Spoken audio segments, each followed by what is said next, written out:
이 말씀 같이 봅니다. 우리에게 주신 말씀은 사무엘하 11장 1절에서 5절까지 말씀입니다. 사무엘하 11장 1절에서 5절까지 한 절씩 교독하고 마지막 같이 읽습니다. 그가 돌아와 왕들이 출전할 때가 되매 다윗이 요압과 그에게 있는 그의 부하들과 온 이스라엘 군대를 보내니 그들이 암몬 자손을 멸하고 라빠를 에워쌌고 다윗은 예루살렘에 그대로 있더라. 저녁 때 다윗이 그의 진상에서 일어나 왕궁 옥석으로 보내다가 그곳에서 보니 한 여인이 목을 하는데 심히 아름다워 보이는지라. 다윗이 사람을 보내 그 여인을 알아보게 하였더니 그가 아르되 그는 엘리암의 딸이요 햇사람 우리아의 아내 바세바가 아니니까 하니 다윗이 저녁을 보내며 그 여자를 자기로 들어오게 하여 그 여자가 동침을 깨끗하게 하였으므로 더욱 동침하게 그 여자가 자기 집으로 돌아오니라. 그 여인이 임신함에 사람을 보내 다윗에게 말하여 이르되 내가 임신하였나이다 하니라. 아멘. 네. 이상한가요? 5절까지. 네. 다윗은 부하들을 전쟁터로 보내고 그리고 부하들이 암몬 군대와 싸우고 있을 때 지난주 말씀처럼 초저녁까지 잠을 자고 또 일어나서 한가로이 옥상을 거닐고 있었죠. 그때 다윗의 눈에 목욕을 하고 있는 한 여인이 들어오는데 그 여인이 심히 아름다워 보였다라고 기록하고 있어요. 여러분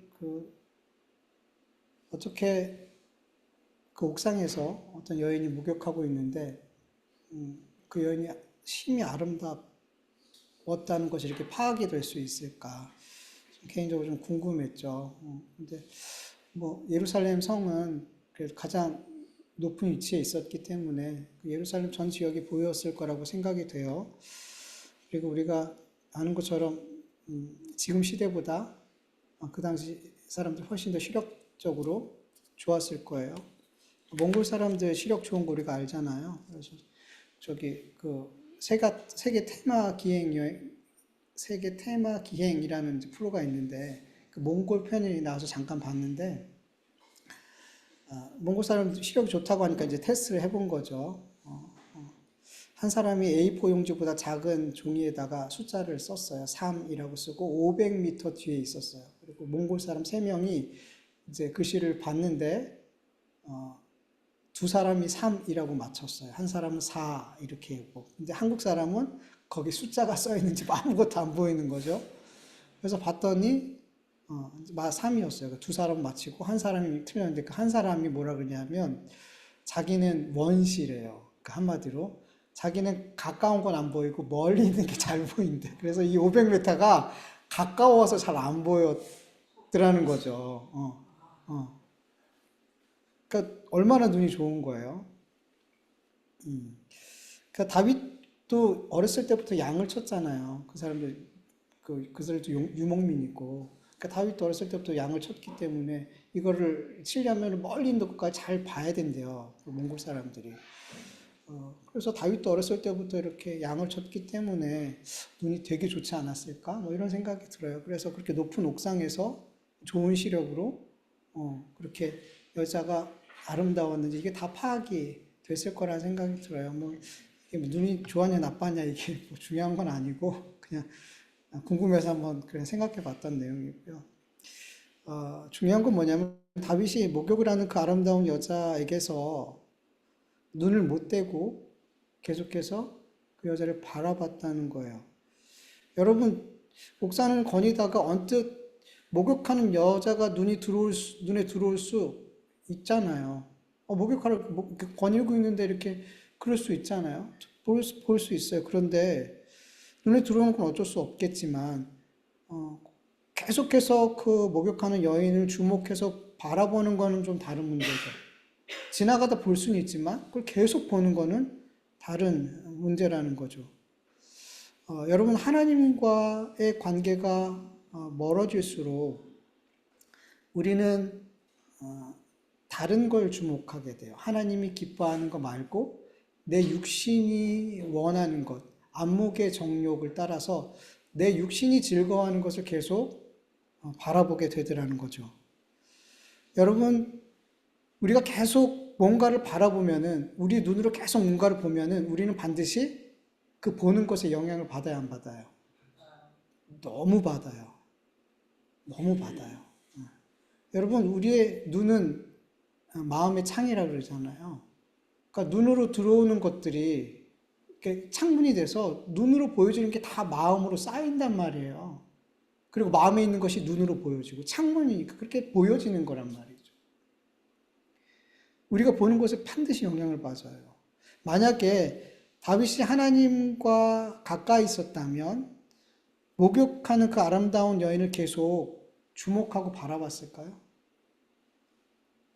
아니었을 거예요. 그렇지 않았을 거예요. 아니, 하나님과 다윗이 가까웠다면 그 옥상에 있지도 않았을 것 같아요. 그는 목욕하는 여인을 바라보는 게 아니라 언약궤 앞에서 하나님을 바라보고 있지 않았을까요? 근데 다윗이 하나님과 멀어지자 안목의 정욕을 따라, 육신의 정욕을 따라서 그가 원하는 것, 그 육신이 원하는 것을 계속 바라보게 되고 주목하게 되더라는 거예요. 여러분, 우리가 하나님과 가까이 있다고 해서 우리 안에 정욕이 없어질까요? 안 없어져요. 안 없어져요. 하나님과 가까이 있어도 여러분, 목욕하고 있는 아름다운 여인을 계속 보고 있으면 그 안에서 정욕이 일어나요, 안 일어나요? 일어나죠. 당연히 일어나죠. 하나님과 가까이 있어도 목욕하는 여인을 계속 보고 있으면 우리 안에서 정욕이 부릴 듯 일어나요. 왜 안 일어나겠어요? 근데 하나님과 가까이 있으면 뭐가 다르냐면 목욕하고 있는 여자를 언뜻 볼 수는 있어요. 눈에 들어올 수 있어요. 근데 그 눈이 계속 거기에 머물러 있지는 않는다는 거예요. 하나님께서 원치 않는 것, 보지 말아야 되는 것에 주목하지 않는다는 거예요. 우리가 하나님과 가까이 있으면. 여러분, 우리가 신앙생활하면 우리의 육신에 원하는 것들이 정말 많이 들어오잖아요, 세상에서. 뭐 하마터면 핸드폰만 보세요. 핸드폰만 봐도 우리가 원치 않는 것들이 우리 막 뜨잖아요. 너무 그냥 일상으로 오는 거예요. 우리가 원치 않는 것, 보고 싶지 않은 것들, 하나님 기뻐하지 않는 것들이 우리의 눈에 수도 없이 들어온단 말이죠. 근데 하나님과 가까이 있으면 어떻게 해요? 우리의 눈이 거기 머물러 있지 않아요. 그냥 지나가 버려요. 근데 하나님과 멀어질수록 내 육신에 원하는 것, 내가 보고 싶은 것, 내 육신이 보고 싶은 것들이 들어오면 거기에 머물러 있어요, 우리의 눈이. 여러분, 잠언 23장 5절을 보면 내가 어찌하여 허무한 것에 주목하겠느냐? 정령, 재물은, 뭐 재물 말고 인기, 권력, 명예 다 들어가도 돼요. 이 세상의 어떤 것. 그것은 스스로 날개를 내어 하늘을 나는 독수리처럼 날아가리라 라고 말씀하고 있어요. 너 왜 자꾸 허무한 것에 주목하니? 너 왜 자꾸 허무한 것에 주목하니? 재물이든 인기든 명예든 권력이든 뭐든 왜 허무한 것에 주목하니? 너는 허무한 것에 주목하면 안 돼. 주만 바라볼지라. 너는 주님 바라봐야 돼. 하나님 바라봐야 돼. 말씀 바라봐야 돼. 성경 그렇게 말씀하고 있는데 자꾸 우리가 뭐냐면 허무한 것에 주목하더라는 거예요. 내 육신이 원하는 것을 따라 계속 그걸 주목하면 성경을 뭐라 그러냐면 허무한 것이라 그래요. 근데 뭐라 그래요? 그 허무한 것은 어떻게 한대요? 스스로 날개를 달아서 독수리처럼 날아가 버린대요. 우리 안에 우리가 그것을 주목할 때 그것을 소유하려고 애쓰고 또 혹 소유했다고 했을지라도 어떻게 돼요? 우리께 되지 않는다는 거예요. 왜? 그건 허무한 거니까. 날아가 버린대요. 그리고 그렇게 허무한 것, 내 육신이 원하는 것을 계속 주목하게 될 때 우리는 계속 죄의 악을 선택하는 삶을 살게 된단 말이에요. 여러분, 다윗이 3절 말씀 보면은 사람을 보내서 그 여인에 대해서 조사하게 해요. 왜 알아보게 했을까요? 그 안에서 일어난 정욕, 목욕하는 그 심히 아름다운 여인을 계속 보고만 있기만 하는 것을 만족할 수가 없게 된 거예요. 우리의 죄는 그래요. 우리가 육신의 정욕과 우리 육신의 것을 주목하고 있잖아요. 그러면 그 보는 것에 만족하지 않아요. 결코 보는 것에 만족하지 않아요. 다윗은 보는 것을 만족하지 않았어요. 그 속에서 일어나는 불일듯 일어나는 정욕은 더 큰 죄를 향해서 다윗을 막 끌고 가고 있는데 다윗이 너무 쉽게 그냥 끌려가는 거예요. 그래서 여러분 보는 게 너무 중요한 거예요. 내가 지금 뭘 보고 있느냐가 너무 중요한 거예요. 예. 여러분 하나님과 가까이 하는 삶을 살기를 간절히 원합니다. 하나님과 가까이 하는 삶을 살 때 우리가 안목의 정욕, 육신의 정욕에 주목하지 않아요. 하나님이 원하는 것을 주목하게 돼요. 우리가 하나님이 원하는 것을 주목하게 될 때 하나님의 선하신 능력이 우리의 삶을 끌고 간단 말이에요. 죄가 끌고 가는 게 아니라. 여러분 3절을 다시 보면 다윗 심부름을 갔던 사람이 다윗에게 와서 이렇게 말해요. 그가 아뢰되 그는 엘리암의 딸이요 햇사람 우리아의 아내 밧세바 아니니까 이렇게 말해요. 다윗의 심부름을 갔던 그 사람은 정확한 정보를 줘요. 밧세바는 엘리압의 딸이래요. 엘리압이 누군지 아세요? 전 잘 모르겠어요. 근데 그의 아버지는 제가 알아요. 엘리압의 아버지는 아히도벨이에요. 여러분 들어봤을 거예요. 아히도벨이 누구냐면 다윗의 모사예요. 다윗의 모사. 그러니까 그의 계략이 책량이 얼마나 훌륭했냐면 제갈공명 같은 사람이에요. 그러니까 한마디로 하나님의 말씀을 받아서 말하는 사람처럼 온 이스라엘, 다윗뿐만 아니라 모든 이스라엘 사람이 그가 계략을 딱 치면 그건 하나님이 주신 거야. 이 정도로 생각할 만큼 다윗에게는 그리고 이스라엘 백성에게는 없어서는 안 되는 책략가였던 거예요. 제갈공명 같은 사람이었던 거야. 이스라엘에. 엘리압의 아버지가 이 아히도벨이에요. 그러면은 밧세바는 아히도벨의 손녀예요. 손녀예요. 그리고 우리아의 아내래요. 우리아는 다윗의 최측근 37명의 용사가 있었거든요. 어마어마한 용사가 있었는데 그 용사 중에 한 명이 우리아였어요. 다윗을 위해서 생명을 걸고 옛날부터 함께 해왔던 다윗을 위해서 언제든지 생명을 내놓을 수 있었던 용맹한 용사 37명의 용사 중에 한 명이 완전 최측근이에요. 그러니까 밧세바는 어떤 사람이에요? 그러니까 이스라엘 그 안에서 정말 영예로운 가정이에요. 정말 귀한 가정의 며느리, 그 딸이고, 아내고, 결코 건들면 안 되는 사람이에요. 다윗에게 너무 소중한 사람의 그 손녀이고, 아내란 말이에요. 그것을 신하가 알려줬어요. 그럼에도 불구하고 다윗은 즉시 사람들을 보내서 밧세바를 데려오게 했고 그와 동침을 했어요. 주저하지 않았어요. 어떻게 이걸 다 알고도 어떻게 이걸 다 알고 이렇게 할 수 있냐 말이죠. 여러분 하나님의 은혜가 우리에게 임하지 않고 하나님이 우리의 삶에 간섭하지 않으면 다윗이나 저와 여러분이나 아니면 모든 믿음의 선조들 다 마찬가지예요. 그렇게 정욕을 따라서 끌려가는 인생이 돼요. 여러분 하나님의 가장 강력한 벌이 뭐냐면 이렇게 내버려 두는 거예요. 우리의 삶에 간섭하지 않는 거예요. 우리는 그냥 간섭하지 않으면 우리는 그냥 죄에 끌려 그냥 가요. 우리가 그렇게 죄에 끌려가지 않는 유일한 이유는 하나님이 우리의 삶에 간섭하시는 은혜를 베풀어 주셨기 때문이에요. 근데 하나님이 탁 우리를 놓잖아요. 간섭하지 않잖아요. 그러면 그 순간부터 우리는 우리의 정욕과 우리의 죄를 따라서 그냥 살아가는 거예요. 그래서 여러분 한 번씩 하나님께서 우리 그냥 내버려 두세요. 그럴 때가 있어요. 그러면 우리는 어김없이 우리의 욕심과 우리의 죄를 따라서 우리 안목의 정욕과 우리 육신을 기쁘게 하는 그 일을 반드시 따라가게 돼 있어요. 그러면서 하나님께서 알려주시는 거예요. 하나님의 은혜가 내게 임하지 않으면, 하나님이 내 삶에 간섭하지 않으면 나는 이런 존재구나.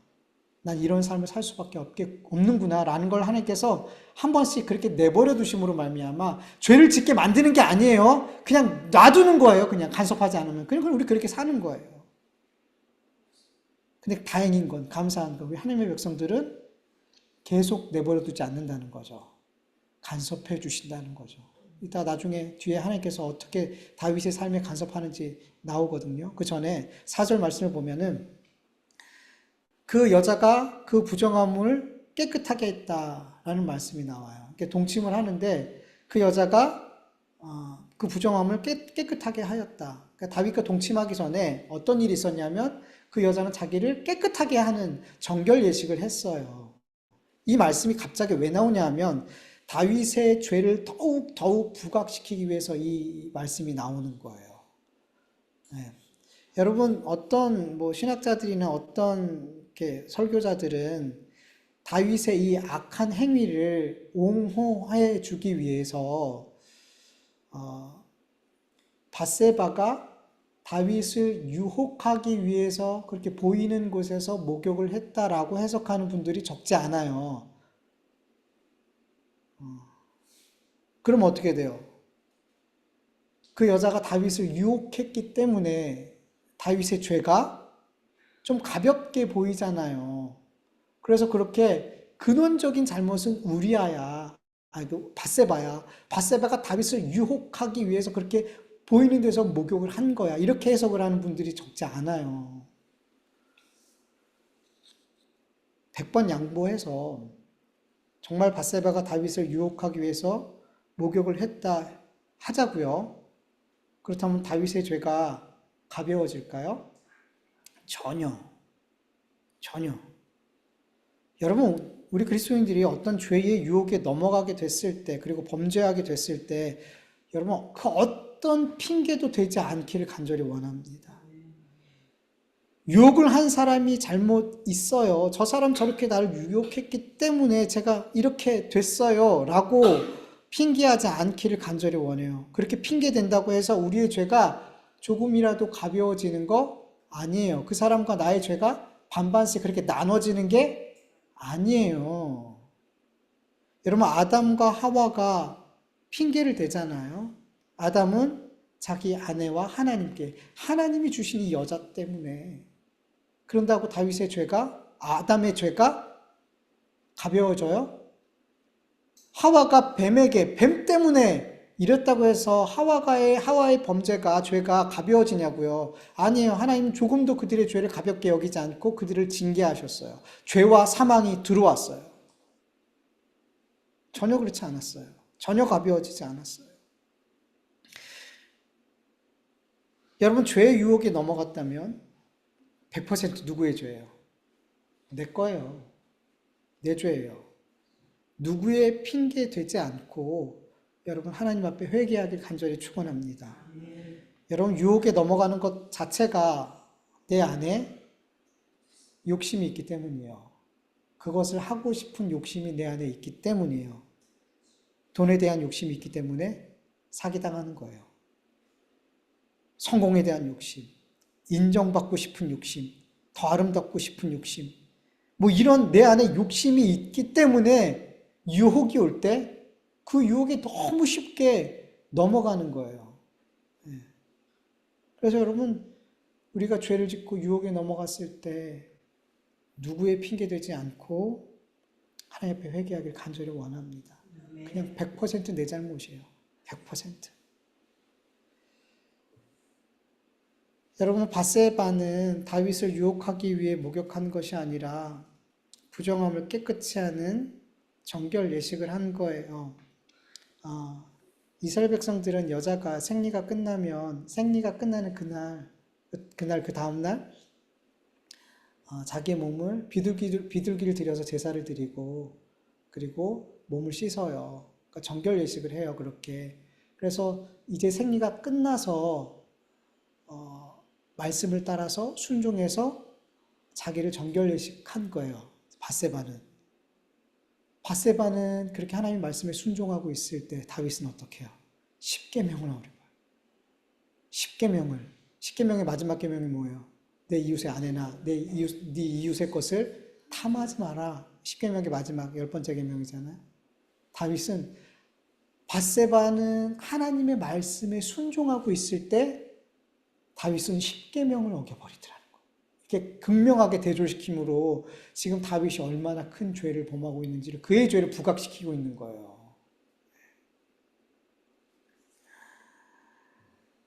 그렇게 하나님과 멀어진 다윗은 남편이 있는 여자, 그것도 아이도벨의 손녀요, 우리아의 아내인 것을 알면서도 밧세바와 동침함으로 인간으로서 최소한의 가져야 될 양심도 저버리고 하나님의 율법도 저버렸어요. 이렇게 하나님과 멀어지면 죄와 가까이 되는 삶을 살게 되고 그 사람은 하나님이 모든 사람에게 두신 그 양심의 소리도 안 들리고 하나님의 성령의 음성도 소멸해 버리더라는 거죠. 여러분 내 안에 양심의 찔림도 없고 하나님의 음성도 자꾸 소멸되면 그 사람은 하나님과 너무너무 멀어져 있는 상태라는 것을 보면 돼요. 여러분 하나님과 가까이 있잖아요. 그러면 우리의 선한 양심이 잘 작동이 돼요. 하나님의 음성, 성령님의 음성이 잘 들려요. 잘 들려요. 여러분 하나님과 멀어지면 첫 번째 허무한 것에 주목해요. 우리 눈이 달라져요. 그리고 하나님과 멀어지면 귀가 닫아져요. 귀가 닫아져요. 귀머거리가 되고 영적인 귀머거리, 영적인 시각장애인이 되더라는 거죠. 그러니까 어디로 갈지 모르는 거예요. 어디로 갈지를 모르는 거예요. 진리의 길을 갈 수가 없는 거예요. 듣지도 못해, 보지도 못해. 어떻게 가겠어요? 못 가요. 근데 하나님과 가까울수록 우리는 영적인 눈이 띄어지고 영적인 귀가 열려지게 될 줄 믿습니다. 그래서 하나님과 가까워야 되는 거예요. 너무나 진리예요. 본문 5절 말씀을 보면 밧세바가 다윗으로 말미암아 임신했어요. 한 달이 돼서 알았는지 2달이 지나서 알았는지 모르겠지만 시간이 좀 지났지만 바로 성경은 그가 임신했다. 그리고 다윗은 자기 사람을 통해서 밧세바가 임신한 소식을 듣게 되죠. 다윗이 이 소식을 들었을 때 어땠을까요? 자신의 신하 몇 명만 알고 있는 거예요. 이 죄는. 근데 이 죄가 온 나라에 알려지게 될 위기에 처했어요. 당황했을 것 같아요. 그리고 다윗은 이 죄를 어떻게 하면 덮을 수 있을까 고민하기 시작했어요. 여러분 사실 밧세바의 임신은 하나님께서 다윗에게 주신 은혜예요. 간섭하심이에요. 어떻게 그게 은혜일까요? 하나님께서는 다윗이 더 큰 죄로 나아가지 않게 하기 위해서 그의 죄를 인정하고 회개할 수 있는 그리고 하나님과의 깨어진 그 관계가 올바른 관계로 회복되어질 수 있도록 하나님께서 지금 간섭하시고 기회를 주신 거예요. 여러분 다윗이 강제로 밧세바와 동침했을 때 밧세바는 이제 막 생리가 끝난 거죠. 우리 알잖아요. 생리가 끝났을 때 임신 확률 어때요? 생리가 끝나자마자 동침했을 때 임신 확률이 낮아요. 안 되는 건 아닌데 생리가 끝나자마자 동침하게 되면 임신 확률이 상당히 낮아요.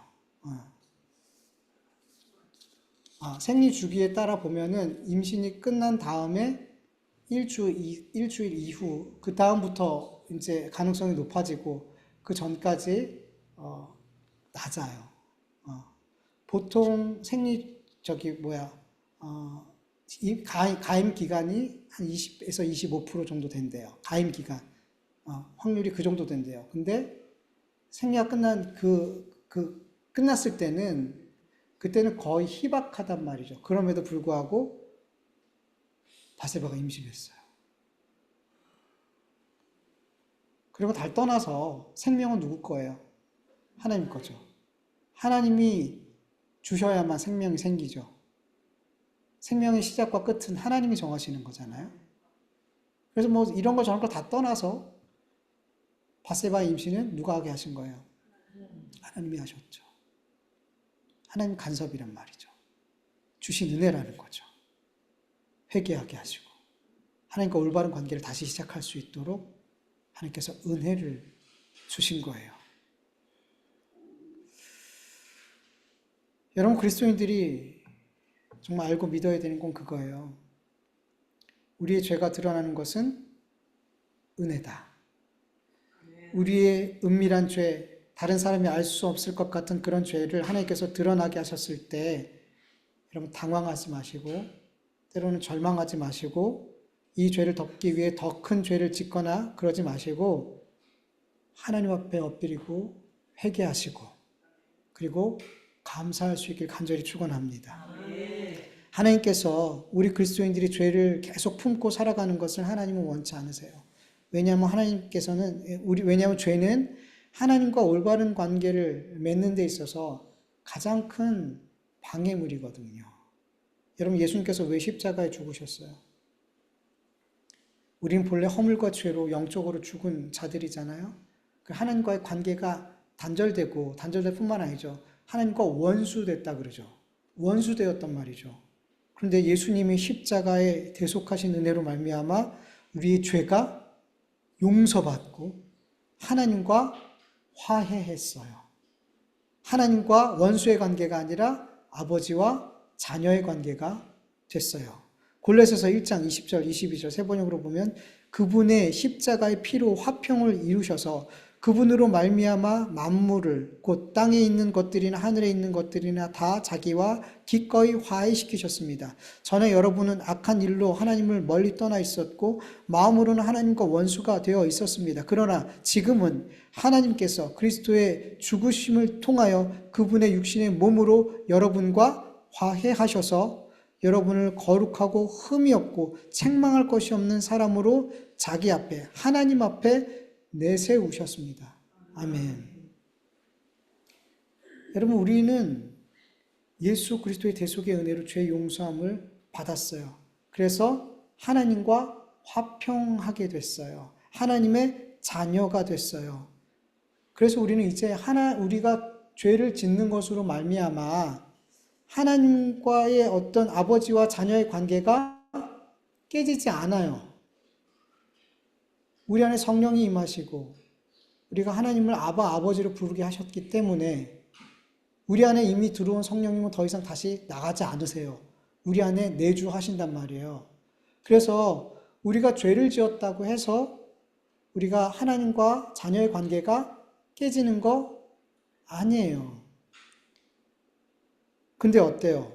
우리가 하나님 앞에 죄를 짓고 회개하지 않고 그 죄를 계속 품고 살아가면 하나님과의 관계가 어떻게 되겠냐는 거죠. 여러분, 자녀가 부모에게 너무 큰 잘못을 했어요. 근데 그 잘못을 인정하지도 않고 부모에게 용서도 구하지 않아요. 그러면 어떻게 될까요? 부모와 자식이 함께 있는 그 시간이 굉장히 어색하죠. 꺼림직하고 식사하는 것도 되게 불편하고, 그러니까 함께 하는 것 자체가 불편해요. 저 녀석이 지금 나에게 너무 큰 잘못을 했는데 잘못을 인정하지도 않아요. 용서도 구하지 않아. 너무 괘씸하죠. 말 섞기가 싫어요.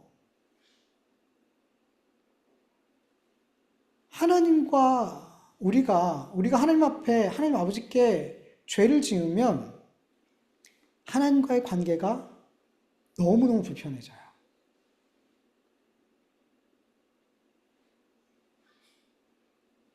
하나님이 불편해하세요. 사실은 죄를 짓고 회개하지 않고 죄를 품고 있는 사람, 그런 상태라면, 그런 영적인 상태라면 사실 우리는 불편하지 않아요.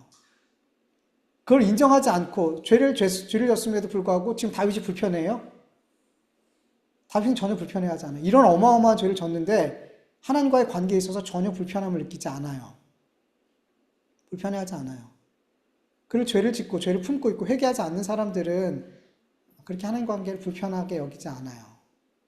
예배를 드려도 기도를 해도 뭐 똑같은 것 같아요. 근데 누가 불편해하세요? 하나님. 생각해 보세요. 다윗이 바세바와 동침한 이 죄를 인정하지 않고 회개도 하지 않고 그대로 품고 있을 때 하나님이 다윗과 이전처럼 대화할 수 있을까요? 이전처럼 야 다윗아 안 돼요.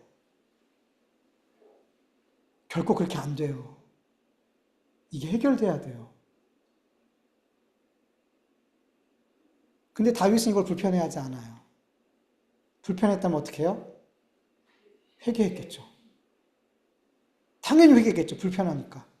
이것으로 말미암아 내가 하나님과의 관계가 지금 불편해졌어. 그럼 어떻게 그게 느껴졌다면 그게 깨달아졌다면 회개했겠죠. 근데 그런 상황이 그런 영적인 상태가 아니라는 거죠. 근데 누구만 하나님이 불편하신 거예요. 근데 하나님은 이런 관계를 이런 불편함을 너무나 싫어하세요. 하나님은 우리와 친밀하길 원하세요. 가깝길 원하세요. 사랑의 관계를 유지하길 원하세요. 하나님이 이걸 너무나 원하세요. 그래서 죄를 불편한 건 사실은 하나님이 너무 불편하신 거예요. 그래서 어떻게 하시냐면 자꾸 그 죄를 드러나게 하시는 거예요. 회개할 기회를 자꾸 주시는 거예요. 하나님과 불편한 관계를 그만하고 싶어서 하나님과 올바른 관계를 맺고 사랑의 관계를 맺고 친밀한 관계를 하나님께서 우리와 맺고 싶으셔서 그렇게 드러나게 하시고 기회를 주시는 거란 말이에요. 시편 32편 3절 5절 세 번역을 보면 내 입을 다물고 죄를 고백하지 않았을 때에는 온종일 끊임없이 신음으로 내 뼈가 내렸습니다. 주님께서 밤낮 손으로 나를 짓누르셨기에 나의 혀가 여름 가뭄에 풀 마르듯 말라버렸습니다. 드디어 나는 내 죄를 주님께 아뢰며 내 잘못을 덮어두지 않고 털어놓았습니다. 내가 주님께 거역한 나의 죄를 고백합니다 하였더니 주님께서 나의 죄악을 기꺼이 용서하셨습니다. 여러분 이건 하나님의 열심이에요. 우리와 친밀한 관계, 사랑의 관계를 계속 맺고 싶어하는 하나님의 열심이 어떻게 나타나냐면 우리의 뼈를 녹이시고 우리를 밤낮 하나님의 손으로 권능으로 짓누르시는 것, 우리를 되게 고통스럽게 하는 것, 이건 하나님의 열심이에요. 우리를 괴롭게 하는 게 목적이 아니라 하나님과 친밀한 관계, 사랑의 관계를 다시 회복하기 위한 하나님의 열심이라는 거예요. 얼마나 열심이냐면 우리의 삶을 짓누를 만큼 여름 가뭄에 풀이 마르는 것처럼 우리의 삶을 그렇게 메마르게 하실 정도로 하나님 우리와 바른 관계를 맺기를 원하신다는 거예요. 바세바의 임신은 하나님께서 다윗에게 위기를 주시고 그런 게 아니라는 거예요. 그를 잘 못되게 하려고 그런 게 아니라는 거예요. 하나님께서 기회를 주시는 거예요. 그를 고통스럽게 해서라도. 생각해 보세요. 그 사실이 알려졌을 때 바세바가 다윗으로 말미암아 임신한 사실이 알려졌을 때 여러분 이건 어때요? 너무 부끄러운 일이죠. 너무 괴로운 일이죠. 근데 그렇게 그를 짓눌러서라도 하나님은 더 이상 더 큰 죄로 나아가지 않고 그를 거기서 멈춰 세우시려고 했던 거죠. 회개케 하려고 하셨던 거죠. 그래서 다시금 다윗이 하나님과 바른 관계를 맺기를 하나님께서 그렇게 원하셨던 거죠. 이건 짓누름이 아니에요. 그를 죽이기 위한 짓누름이 아니라 살리기 위한 짓누름이고 기회였더라는 거죠. 네. 여러분 우리의 삶에 우리의 숨은 죄와 허물과 악한 생각 이런 것들을 이렇게 드러나는 위기를 맞이하게 됐을 때 여러분 하나님 우리를 그렇게 짓누르고 그렇게 고난 속에 떠미셨을 때 그거는 은혜예요. 기회예요. 그렇게 받으실 수 있기를 간절히 축원합니다. 네. 죄를 인정하지 않고 숨기면 그거는 우리를 썩게 만드는 독이 되지만 그 죄를 인정하고 회개할 때 그 죄조차도 하나님의 은혜의 도구가 된다는 것을 믿으시기를 축원합니다. 우리 같이 말씀을 기억하면서 잠시 기도하죠. 이제 하나님 감사합니다. 이렇게 하나님 앞에 귀한 예배 올려드리고 우리의 찬송과 기도를 올려드릴 수 있도록 도와주시고 감사드립니다. 하나님 우리의 예배를 기쁘게 기꺼이 받아 주시옵시고 아버지 하나님 이 예배를 통하여 우리가 새 힘을 얻게 하여 주시옵소서. 세상에서 얻는 힘은 금방 소멸합니다. 세상에서 힘은 언제든 우리를 다시 배신하고 우리를 괴롭게 하는 힘으로 작동할 수 있습니다. 그러나 하나님께서 우리에게 힘 주시면 이 힘은 우리에게 유익한 힘, 아버지 하나님을 기쁘시게 해드리는 힘과 능력이 될 줄 믿고 우리를 하나님의 자녀답게 살아가는 힘과 능력이 될 줄 믿고 우리에게 유익이 되는 힘과 능력이 됨을 믿게 하여 주시옵소서. 우리가 세상의 힘 그리고 내가 가지고 있는 어떤 힘을 의지하지 않고 하나님이 주신 이 힘을 말씀의 힘을 성령의 권능 예수의 힘의 권능을 힘입고 살아가는 우리의 삶이 되게 하여 주시옵소서.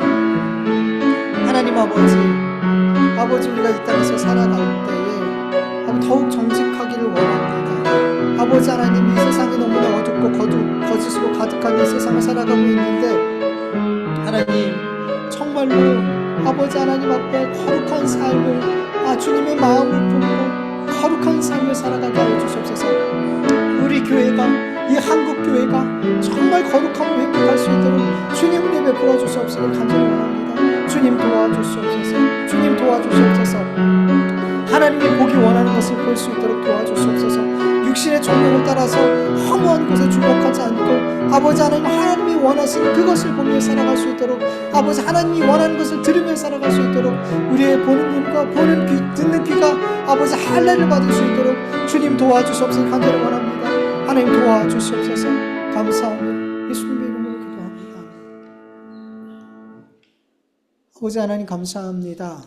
오늘도 이렇게 함께 모여서 주님을 찬송하고 주님 앞에 간절한 기도를 올려드리고 또 주님으로 말미암아 하늘의 새 힘을 공급받을 수 있도록 도와주신 것 감사합니다. 여러분 우리 모두가 세상의 것들을 힘입고 살아가지 않게 하여 주시옵소서. 세상의 것들을 힘입고 살아갈 때 그게 당장은 나에게 힘인 것 같고 능력인 것 같지만 이 세상의 힘을 의지할 때 이 세상의 힘은 언제든지 배신하여 나의 삶을 짓누르고 파괴하는 힘으로 바뀔 수가 있사오니 하나님 세상의 힘을 의지하지 않고 하나님의 이름 예수 이름의 권세와 능력 하나님이 주시는 힘을 힘입어 살아갈 수 있는 우리 모두가 되어줄 수 있도록 도와주시옵소서. 하나님 아버지 우리의 영적인 눈을 들어 우리의 영적인 귀를 열어 주시옵소서. 그래서 허무한 것을 보지 않고 허무한 소리에 귀 기울이지 않게 하여 주시옵소서. 진리를 보게 하여 주시옵소서. 진리를 듣게 하여 주시옵소서. 그래서 하나님 우리가 그렇게 진리 가운데 살아갈 수 있는 우리 모두의 삶이 되어줄 수 있도록 은혜 베풀어 주시옵소서. 한 주간도 악한 마귀 사탄은 거짓 것을 보게 하고 거짓된 것을 듣게 할 텐데 하나님 우리의 귀와 눈을 할례시켜 주셔서 진리의 것을 보게 하시고 진리의 것을 듣게 하여 주시옵소서. 하나님 이 시간도 귀한 예물 하나님 앞에 올려드렸사오니 이 귀한 예물 아버지 우리가 많아서 여유가 있어서 아버지 하나님 그 여유로운 중에 나누어드리는 것이 아니라 정말 하나님에 대한 그 사랑하심과 그 은혜로우심과 그 모든 것을 믿는 믿음 안에서 감사함으로 나의 모든 것이 하나님의 것임을 인정하며 드린 예물이오니 이 믿음의 예물을 기쁘게 흠량하여 주시옵시고 아버지 하나님 앞에 정말 간절한 마음으로 간절한 소원으로 하나님 앞에 기도드린 이 기도 역시도 하나님 받아 주시옵시고 우리의 삶에 가장 좋은 것으로 가장 선하심으로 우리의 삶을 채워 주시옵소서. 이제는 우리 주 예수 그리스도의 은혜와 하나님의 다하심이 없는 사랑하심과 성령님의 인도하심과 교통하심과 충만하심이 허무한 것에 주목하지 않고 하나님이 기뻐하시는 것을 주목하며 살기를 원하는 하나님의 자녀들 머리 위에 그 일터와 가정과 교회 위에 이제로부터 영원토록 함께할지어다. 아멘.